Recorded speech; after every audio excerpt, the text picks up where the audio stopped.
지난 주일날 우리 박은혜 권사님께 이제 들었어요. 우리 교회에 이제 고시원에서 생활하는 우리 성도님이 계신데 이제 갑자기 이제 벼룩 때문에 못 살겠더라는 거죠. 사시는 곳이 이제 고시원인데, 그래서 주인한테 이제 얘기를 했더라는 겁니다. 이제 당연히 뭐 벼룩이 있고 그러니까 주인한테 얘기를 하죠. 이제 그런데 이제 주인은 문제를 해결하려고 하기는 보다는 오히려 컴플레인을 했다고 이제 이분을 내쫓으려고 이제 하게 되더라는 겁니다. 그래서 갑자기 이제 오도 갈 데도 없게 된 신세가 되게 된 거죠. 하필이면 왜 일신교회 나온 시기에 이런 일이 벌어지는 거죠.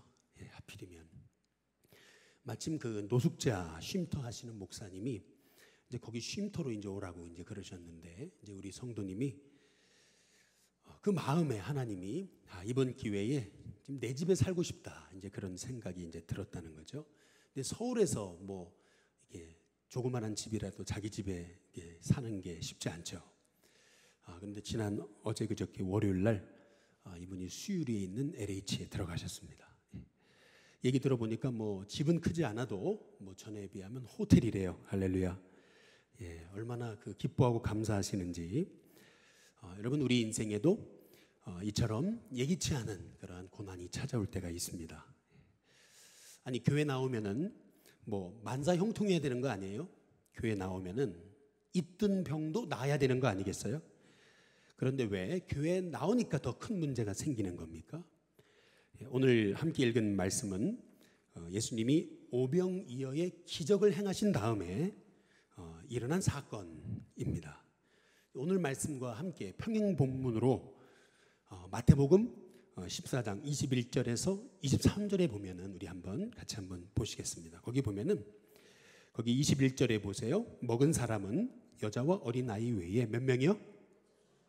오병이어 기적 사건이 있었다는 것을 얘기하는 거죠. 근데 22절에 보면 예수님께서 어떻게 하세요? 즉시 재촉하셔 그랬습니다. 한번 따라 보겠습니다. 즉시. 오병이어 기적의 사건이 일어난 다음에 예수님이 즉시 제자들을 막 재촉하셔가지고 어떻게 하시냐면은 자기가 무리를 보내는 동안에 배를 타고 앞서 이 제자들을 건너편으로 가게 하십니다. 그리고 나서 23절, 무리를 보내신 후에 기도하러 따로 어디에 올라가셨어요? 산에 올라가셨습니다. 지금 이 사건이 바로 오늘 함께 읽으신 이 요한복음 우리 6장 16절에서 21절에 나와 있는 이 사건의 배경이 되는 말씀입니다. 분명히 오병이어 기적 사건 다음에 예수님이 의도적으로 제자들을 재촉해서 이 갈릴리 바다 건너편에 가버나움에 이제 가게 하시고 본인은 산으로 올라가셨단 말이에요. 그런데 예수님이 보내신 그 백길에 어떤 일이 벌어지냐면은 요한복음 6장 거기 18절에 한번 보시죠. 18절에 보면 같이 한번 읽어보겠습니다. 함께 있습니다. 시작. 큰 바람이 불어 파도가 일어나더라. 큰 바람이 불어 이제 그렇게 말하거든요. 여기서 큰 바람이란 그 영어 성경에 보니까 이제 게일이라고 그랬습니다. 이것은 초속 14에서 29km의 강풍을 얘기하는 겁니다. 기상학적으로 태풍의 중심 최대 풍속이 초속 17km가 넘으면은 태풍이랍니다. 그러니까 여기서 말하는 그 큰 바람이라고 하는 얘기는 갑작스럽게 이제 태풍이 일어났다라는 얘기죠. 아니, 우리가 한번 생각해 볼 것은 뭐냐면은, 아니, 예수님이 갑자기 가라 그러셨잖아요. 재촉해서 제자를 가버나움으로 가라 그러신 거예요. 아니, 예수님이 가라 그래서 가라고 하시는 곳에 가라고 하는 때에 가라고 하는 방법으로 배를 타서 갔거든요. 그런데 거기에 풍랑이 일어납니다. 아니, 왜 그러냐는 거죠. 제자들이 가겠다 한 것도 아니고 예수님이 가라고 해서 간 그런 백길인데 왜 큰 풍랑이 일어나냐 하는 것입니다. 우리가 한번 여기서 기억해야 되는 것이 있습니다. 먼저 첫 번째는 뭐냐면 풍랑이 없는 그런 바다는 인생은 없다라고 하는 것입니다. 한번 따라해 보겠습니다. 풍랑이 없는 인생은 없다. 여러분, 파도가 없는 바다는 바다가 아니듯이 마찬가지로 풍랑이 없는 인생은 없다는 것을 우리가 먼저 이제 기억해야 됩니다. 풍랑이 없는 인생은 아마 그 공동묘지 안에 있는 사람이겠죠. 살아있는 한 우리에게는 인생에 풍랑이 오게 되어 있습니다. 그런데 이 풍랑이 풍랑이 온다는 것을 알면서도 왜 풍랑이 오면 힘든 것이냐? 이제 그것은 예기치 않은 때에 예기치 않은 방법으로 예기치 않은 대상을 통해서 이제 오기 때문에 그렇습니다. 우리 야고보서 1장 한번 12절 말씀에 한번 같이 한번 읽어보겠습니다. 함께 읽습니다. 시작. 여러 가지 시험을 당하거든 온전히 기쁘게 여기라. 여기 보면은 시험 앞에 어떤 말이 붙었어요? 예, 한번 따라해 보겠습니다. 여러 가지. 예, 정말 시험은 여러 가지입니다. 예, 옆에 분한테 인사해 보시죠. 시험은 여러 가지입니다. 아니, 내 인생에 어떻게 이런 어려움을 당할 수 있냐고. 아니에요, 여러분. 그게 시험입니다. 근데 이 시험이 왜 이렇게 견디기가 어려운 거냐면은 이게 누구나 이 시험이 정말 크든 작든 간에 누구에게나 다 이 시험이 어려운 것은 뭐냐면은 이게 예기치 않은 시험이기 때문에 그렇습니다. 예기치 않은 시험. 보세요. 예수님이 재촉해서 가라고 하신 백길인데 왜 하필이면 거기에 큰 풍랑이 일어나냐는 거예요. 전혀 예기치 않은 그때에 이 풍랑이 오게 된 것 아니겠습니까? 아니, 차라리 예수님 그냥 걸어가라 그러시지 왜 그 배를 타게 하셔가지고 이렇게 어려움을 당하게 하시냐는 겁니다. 우리가 반드시 이제 짚고 넘어가야 되는 것은 뭐냐면 왜 예수님이 보내신 백길인데 풍랑이 오느냐라는 겁니다. 왜 예수님이 보내신 백길인데 풍랑이 오느냐. 한번 따라해 보겠습니다. 하나님이 보내신 길에도 풍랑이 있다. 예, 옆에 분한테 인사해 보겠습니다. 하나님의 길에도 풍랑이 있습니다. 한번 인사해 보시기 바랍니다. 예, 하나님이 보내신 길에도 풍랑이 있습니다. 예, 민수기 33장에 여러분 한번 잘 보시면은 이스라엘 백성들이 이제 출애굽해서 이제 그들의 이제 그 출애굽 경로에 관한 말씀이 이제 자세하게 설명이 나와 있거든요. 근데 이 출애굽의 경로는 이스라엘 백성들이 선택한 길이 아니고 하나님이 구름 기둥과 불 기둥으로 인도하신 길이었습니다. 그러니까 하나님이 정하신 경로였다는 거예요. 그러면 하나님이 정하신 경로였다면, 하나님이 보내시는 길이라면 우리가 생각할 때 뭐 적과 꿀이 흐르는 그런 옥토와 같은 길이어야 되지 않아요? 문제는 없고 일사천리로 정말 문제가 풀리는 길이어야 되지 않겠느냐는 거예요. 그런데 생각 밖으로 하나님은 이스라엘 백성들을 고난의 길로 이끌으십니다. 그 대표적인 이스라엘 백성이 출애굽해서 제일 먼저 간 길이 어디예요? 그게 홍해바다 앞 비하히롯이었습니다. 홍해바다 앞 비하히롯. 또 비하히롯을 거쳐서 홍해를 건너고 나서 이스라엘 백성이 두 번째로 가야 했던 길이 어디냐면은 신광야입니다. 광야. 그리고 나서 세 번째 이스라엘이 도착한 곳이 어디냐면 르비딤이에요. 르비딤. 물 한 모금 먹을 수 없었던 그 땅. 그 르비딤에 하나님이 이스라엘을 이끄셨다는 거예요. 한번 잘 보세요. 하나님이 이끄신 길이라면은 문제가 없어야 되잖아요. 그런데 왜 이스라엘 백성들을 출애굽시켜 놓고 그 홍해 앞에, 그것도 비하히롯 앞에 이스라엘을 딱 서게 하시냐는 거예요. 홍해를 어떻게 건너요? 그 수십 킬로 되는 그 홍해를 어떻게 건너냐는 거예요. 뒤에서는 당시 최대 전차 군단을 자랑하던 애굽의 군사들이 쫓아오고 있고, 그 앞에는 비하히롯 앞 그 홍해가 갈라 막아서 있는 상황에서 어떻게 하라는 거예요 도대체? 하나님이 왜 이스라엘을 비하히롯으로 이끄셨습니까? 먼저는 이스라엘 백성으로 하여금 하나님만 바라보게 하려 하심입니다. 그리고 하나님이 결국 홍해를 갈라버리시잖아요.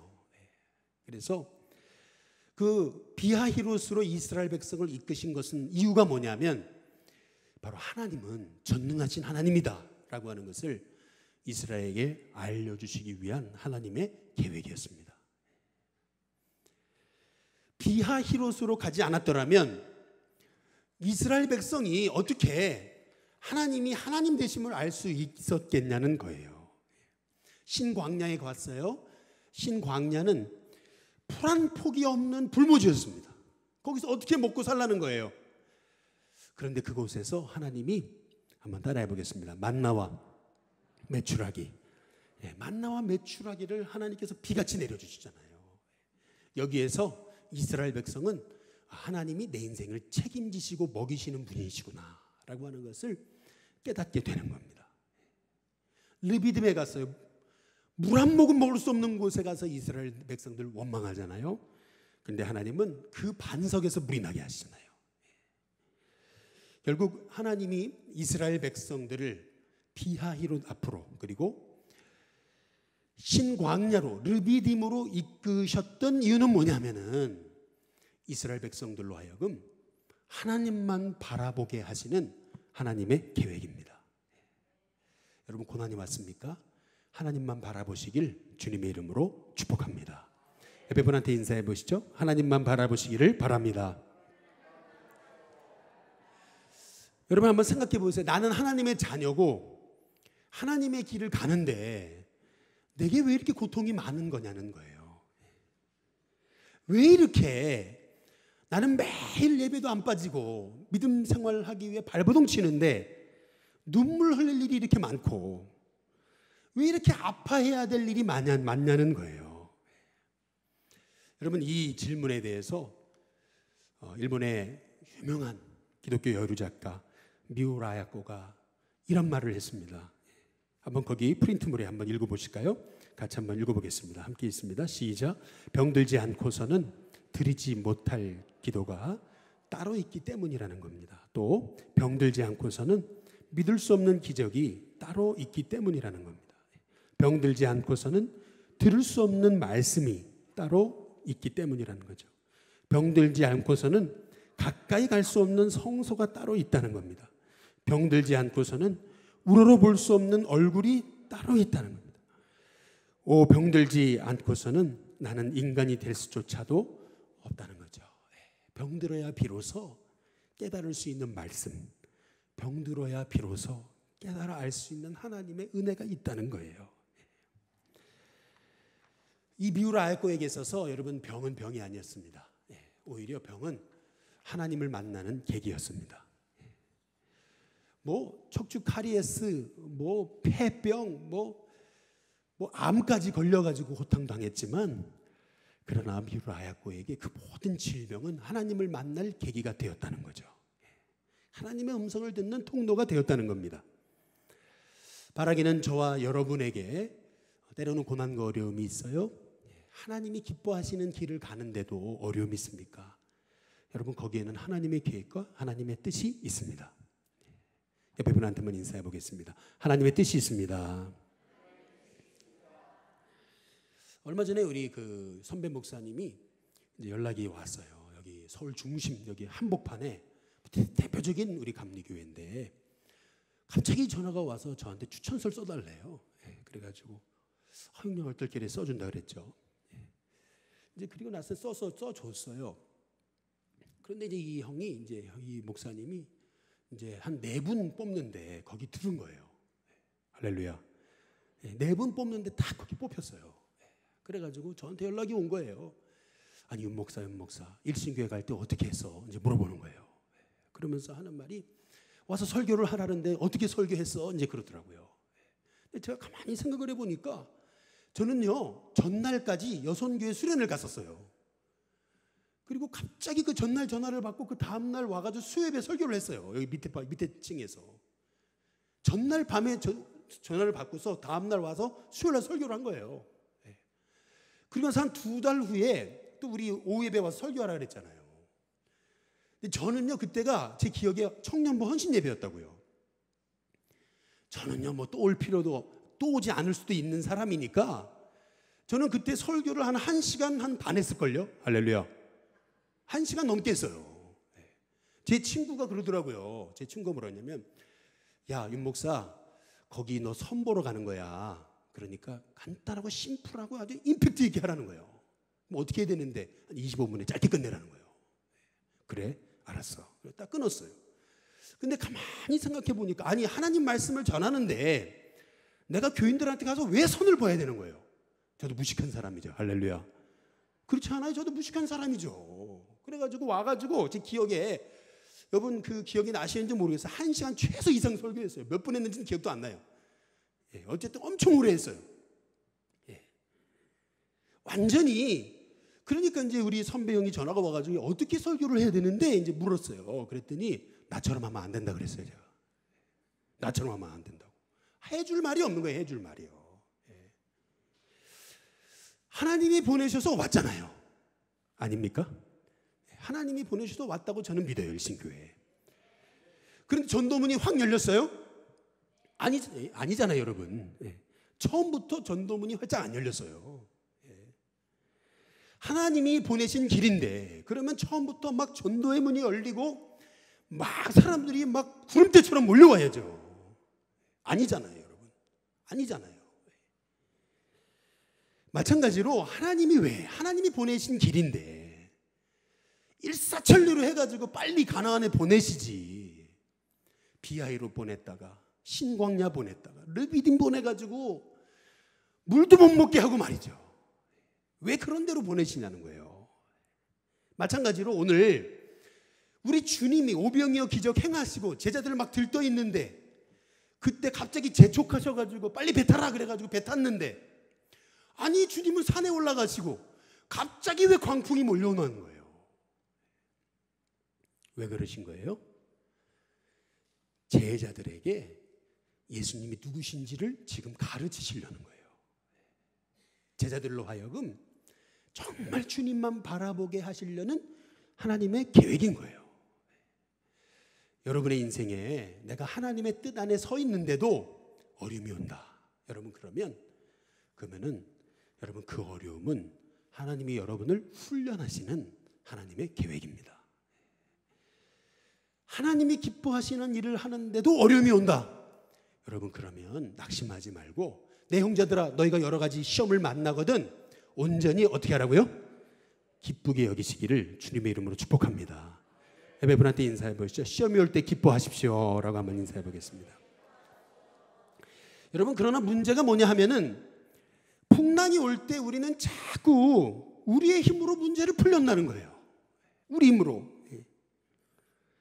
여기 보면은 요한복음 6장 한번 19절을 한번 보시면은 요한복음 6장 한번 19절을 보세요. 19절에 보면은 같이 한번 읽어보겠습니다. 함께 있습니다. 시작. 제자들이 노를 저어 12월에쯤 가다가 예수께서 바다 위로 걸어 배에 가까이 오심을 보고 두려워하거늘.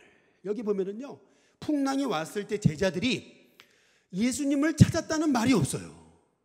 대신 제자들이 노를 저어서 얼마큼 갔어요? 10회리쯤 갔대요. 여러분 갈릴리 바다는요 이게 54km 정도 되는 큰 호수입니다. 예. 밤새도록 여러분 그 노를 저어도 고작 10열이밖에 여러분 그렇게 갈 수 없는 그 인간적인 그 발버둥 지금 그거를 얘기하고 있는 거거든요. 한번 따라해 보시죠. 내 힘으로 하면 고작 10열이다. 예배분한테 한번 인사해 보세요. 내 힘으로 하면 고작 10열입니다.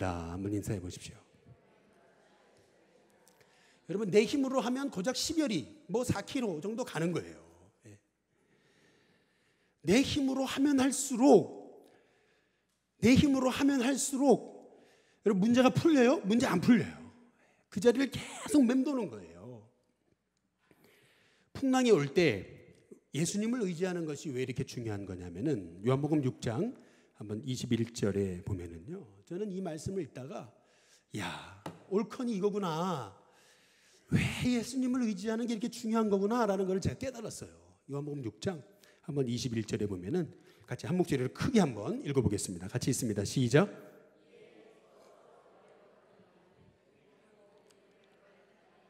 예, 여기 보면은 그들이 어떤 땅이에요? 한번 따라해 보겠습니다. 가려던 땅, 가려던 땅에 이르렀다라고 했어요. 이게 의미하는 것이 뭐죠? 우리가요, 우리 인생에 풍랑이 온다고 자꾸 내 뜻대로 문제를 풀면은 가려던 곳에 못 갑니다. 인생에 풍랑이 왔다고 자꾸 내 힘으로, 내 방법으로 인간적인 선택을 하니까 하나님의 뜻과 멀어지는 거예요. 우리를 부르심의 자리가 있는데 부르심의 자리에서 고난이 왔어요. 그러면 어떻게 해야 돼요? 계속 주님 바라보고 주님 뜻대로 해야 되잖아요. 그런데 어려움이 오니까 자꾸 우리가 편법 쓰고 인간적인 방법으로 꾀동원해가지고 자꾸 이리저리 재고 자꾸 내 생각으로 문제를 푼단 말이에요. 이제 그러니까 가려던 곳에 못 가는 거예요. 여러분, 우리가 아무리 인생에 풍랑이 와도 가려던 곳에 가려면 정말 주님 바라보고 하나님의 뜻 안에 서야 됩니다. 저는 우리 성도님들 풍랑이 와도 가려던 길을 잃지 않는 우리 성도님들 되시길 주님의 이름으로 축복합니다. 가려던 길 가야죠. 추던 춤 끝까지 춰야죠. 하던 일 끝까지 해야죠. 가려던 길 계속 가야 되는 거 아니겠어요? 풍랑이 왔다고 왜 가려던 길 가지 않고 왜 딴 데로 가냐는 거예요. 주님 바라보지 않으니까 가려던 길 가지 못하고 자꾸 딴 길 가는 거예요. 이번에 이 간증, 제가 젊은 이부 수련회를 준비하다가 제가 간증 하나를 들었거든요. 어떤 크리스찬 가정에서 자라난 한 집사님이, 한 분이, 여자분이 크리스찬에서 자란, 가정에서 자란 남자분하고 이제 결혼을 한 거예요. 둘 다 크리스찬이에요. 같이 결혼을 했어요. 그런데 결혼을 해보니까 이 남자가요, 이게 교회도 안 나가고 술 먹기 시작하더니 도박 노름에 빠져서 그 생활비는 갖다 주지도 않고, 그러니까 얼마나 남편이 꼴도 보기 싫겠어요. 가정적으로 어렵고. 이제 그러니까 이제 여자분이 그 어려움을 이기려고, 그 어려움을 극복해 보려고 주일 예배, 수요 예배, 주일 저녁 예배, 뭐 금요 예배, 속회 예배 빠지지 않고 열심히 교회를 나온 거예요. 근데 열심히 나오면서 이제 뭐 찬양 사역으로 봉사하고 어쨌든 그 고난을 이겨보려고. 그런데 열심히 봉사하면서 이제 교회에서 그 어려움을 이겨보려고 하다가 교회에 찬양 사역자가 너무나 멋있어 보이잖아요. 찬양 사역자가 돈도 많은 것 같고 젠틀하고 그리고 사람이 너무 나이스하니까 그래가지고 불륜에 빠진 거예요. 그래서 이 여자분은 결국 이혼하고요. 그리고 이 남자는 이혼하지 않고 이 여자분하고 이제 살림을 차린 거예요. 이 여자분에게 애가 둘이 있었는데 이 남자랑 같이 살면서 애 셋을 낳은 거예요. 문제가 생겼잖아요. 무슨 문제예요?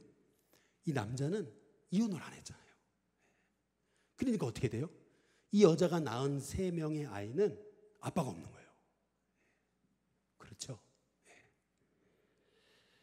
그런데 이 남자가요, 이 부인이, 이 여자가 셋을 낳는 동안 또 다른 사람과 또 바람을 폈네요.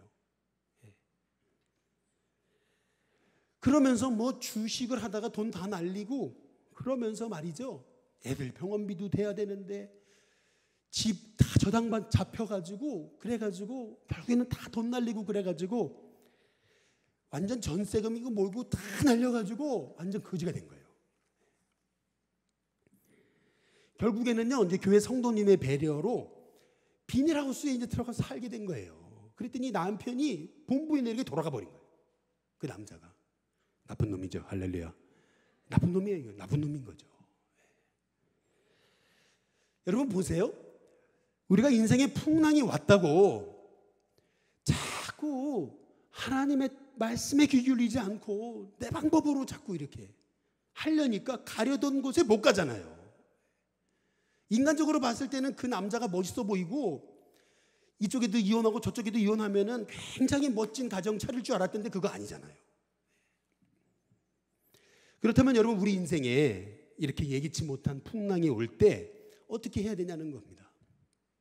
요한복음 6장 한번 18절 우리 21절 말씀을 보면은요, 한번 같이 읽어보겠습니다. 같이 읽습니다. 시작. 큰 바람이 불어 파도가 일어나더라. 인생의 풍랑이 왔어요. 인생의 풍랑은 큰 바람이에요. 큰 풍랑입니다. 19절 같이 읽습니다. 시작. 제자들이 노를 저어 10여리쯤 가다가, 노를 저어봤자 10여리쯤 밖에 못 가요. 가는 것 같아도 제자리 걸음입니다. 그런데 20절에 보세요. 20절에 보니까 예수님이 오셔서 말씀하시잖아요. 20절 같이 있습니다. 함께 있습니다. 시작. 이르시되 내니 두려워 말라 하신대. 보세요. 인생의 고난이 왔을 때 여러분, 하나님의 음성에 집중해야 됩니다. 인생의 어려움이 왔을 때 하나님의 음성을 들어야 돼요. 여기 보세요. 큰 풍랑이 일어나서 어찌해야 될지 모를 때 제자들이 주의 음성 듣잖아요. 내니 두려워하지 말라. 우리가 고난의 때에 반드시 들어야 될 음성은 한번 따라해 보겠습니다. 내니 두려워하지 말라. 여러분, 이 음성입니다. 이 음성 들으시기를 주님의 이름으로 축복합니다. 내니 두려워하지 말라. 근데 21절에 보세요. 이에 기뻐서 배로 영접하니, 배는 그 다음 뭐예요? 아니요, 다시요. 이에 기뻐서 배로 영접하니, 배는 그 다음 뭐예요? 아이고, 예, 다시. 예, 우리 장로님 역시 센스 있으시네. 이에 기뻐서 배로 영접하니, 배는 그 다음 뭐예요? 곧이에요, 곧. 네, 곧. 한번 따라해 보겠습니다. 곧. 보세요. 주의 음성 듣고 음성 따라갔더니 곧 그들이 가려던 땅에 이르는 겁니다. 이게 핵심이에요. 여러분이 풍랑 만나도 곁길로 새지 않을 수 있는 비결은 그 풍랑의 때에 하나님의 음성을 들어야 됩니다. 내 방법 안 돼요. 내 인간적인 어떤 그런 선택은요, 여러분 더 인생을 꼬이게 만듭니다. 인생의 풍랑이 왔을 때 하나님 음성에 집중하세요. 인생의 풍랑 왔어요? 자꾸 사람의 말에 귀 기울이지 마세요. 하나님의 음성에 귀 기울여서 나니 두려워하지 말아라 하시는 음성 들을 수 있으면 곧 여러분 가려던 땅에 갈 수 있습니다. 길 잃지 않습니다. 고난할 때에 하나님의 음성 듣는 것이 복입니다. 가장 큰 불행은 뭐냐면은 성도이면서도 고난의 때에 하나님의 음성 못 듣는다는 거예요. 그러니까 무당 찾아가고, 그러니까 자꾸 그냥 세상 사람들 말 의지해가지고 그렇게 방황하면서 더 잃어버린 내 세월 이렇게 되는 거죠. 고난이 왔는데 왜 자꾸 하나님의 말씀에 집중하지 않고 왜 사람의 말에 이렇게 귀 기울이냐는 거예요. 고난이 오면요, 판단력이 흐려져요. 고난이 오면은요, 길이 아닌데 그게 길처럼 보이는 거예요. 아니, 뻗어시 가정이 있는 남자, 뻗어시 가정이 있는 여자인데 하나님의 사람이 말이야, 그것도 뻗어시 가정이 있으면서 내 남편하고 이혼하고 저 여자랑 또 이혼시켜가지고 그래서 결혼해가지고 얼마나 잘 살겠다는 거예요. 아니잖아요. 이건 하나님의 뜻이 아니잖아요. 그렇지 않습니까? 이 여자분이요, 결국 어려움 당하니까 하나님 앞에 나와가지고 엎드렸대요. 그래가지고 기도하는 중에 좋은 공동체를 만나가지고 그 어려움을 풀어가는데 이 남자가 또 왔대요. 비닐하우스에. 그래가지고요, 6째 애를 낳았답니다. 예. 한 아이가요, 뇌수막염 걸려서 죽었어요. 그래도요, 여러분, 그 어려움 중에도 이 자매가요, 하나님 말씀에 집중하니까, 고난에 집중하지 않고 내가 잘못 살았음을 깨닫고 내가 죄 가운데 깨달아 살았음을 깨닫고 정말 하나님 말씀대로 살겠습니다 고백하면서 눈물로 회개하고 말씀에 섰더니 그 5자녀, 남은 5자녀 여러분 낙태하지 않고 다 길러가지고 비닐하우스에서 키웠더니 여러분 생활보호 대상자가 돼가지고 여러분 그 임대 아파트 당첨됐대요. 할렐루야. 그리고 그 아이 5명이 그렇게 그래도 엄마가 믿음으로 사는 그 모습이 감사해서 빗나가지 않고 믿음으로 잘 컸다는 거예요. 그래서 이제는 오히려 그 교회에서 더 그 어렵게 이렇게, 요새 뭐 가정 깨진 가정들이 너무 많잖아요. 그런데 이 아이의 가정은 정말 그 가정의 아이들에 비하면 상상도 안 되는 아이들이잖아요. 아버지도 없고 말이죠. 출생신고도 제대로 못하고 이런 아이들인데, 그 아이들이 하나님 살아계신다 그러니까, 우리 가정을 보라고 그러니까 애들이 그 아이들 앞에서 다 눈물 흘리고 회복되고 변화되고 그러더래요. 별로 아멘 안 하시는데 할렐루야. 그래도 이 자매가 잘했던 거, 그것이 뭐냐면은 그렇게 그 자기의 잘못을 깨닫고 회개하고 말씀으로 돌아섰다는 거, 그리고 그 어려움을 이겨보려고 그렇게 그냥 교회 떠나지 않고 말씀 부여잡고 살았다는 거, 그리고 그 아이들 그 어려운 중에도 낙태하지 않고 5명 길러냈다는 거. 그랬더니 애들이 나중에 지금 커가지고 엄마 나 낙태하지 않고 길러준 것만 해도 감사하다고 그런다라는 거죠. 여러분, 오늘 여기 말씀에 요한복음 5장 25절 한번 보시면은, 요한복음 5장 25절 같이 한번 읽어보겠습니다. 함께 읽겠습니다. 같이 읽습니다. 시작. 진실로 너희에게 이르노니 죽은 자들이 하나님의 아들의 음성을 들을 때가 오나니 곧 이때라. 그 다음 뭐죠? 듣는 자는 살아나리라. 아무리 여러분 인생에 큰 풍랑을 만났어도 하나님의 음성을 듣는 자는 살아납니다. 하나님 음성 들어야죠. 왜 내 힘으로 풀라 그래요? 내 이름으로 풀어봤자 10열입니다. 그러나 인생의 고난이 찾아왔을 때 하나님 음성에 집중하면 곧 여러분 가려던 땅에 이르게 됩니다. 가려던 땅에 가야 됩니다. 끝까지 가야죠. 중간에 포기하지 마시길 주님의 이름으로 축복합니다. 계속 가야죠. 그러려면 여러분 하나님의 음성이 필요합니다. 여러분만이 아니고 저도 그래요. 저도 목회하는데 조금만 하나님의 음성이 없으면은 자꾸 마음이 말이죠. 자꾸 저도 세상 좋아하고 세상 바라보게 되고 막 그러는 거예요. 그래서 우리는 매일 하나님의 음성 들어야 되는 거예요. 매일 하나님의 음성 들어야 돼요. 매일 하나님의 음성 들어야 사는 거예요. 정말 우리 일신교회 성도님들 인생의 큰 풍랑 만났을 때 내니 두려워하지 말라 하시는 그 음성 듣고 가려던 땅에 가시는 은혜가 있기를 주님의 이름으로 축복합니다. 마지막으로 인사하겠습니다. 가려던 땅에 가시기 바랍니다. 우리 같이 찬송가 우리 함께 부르겠습니다.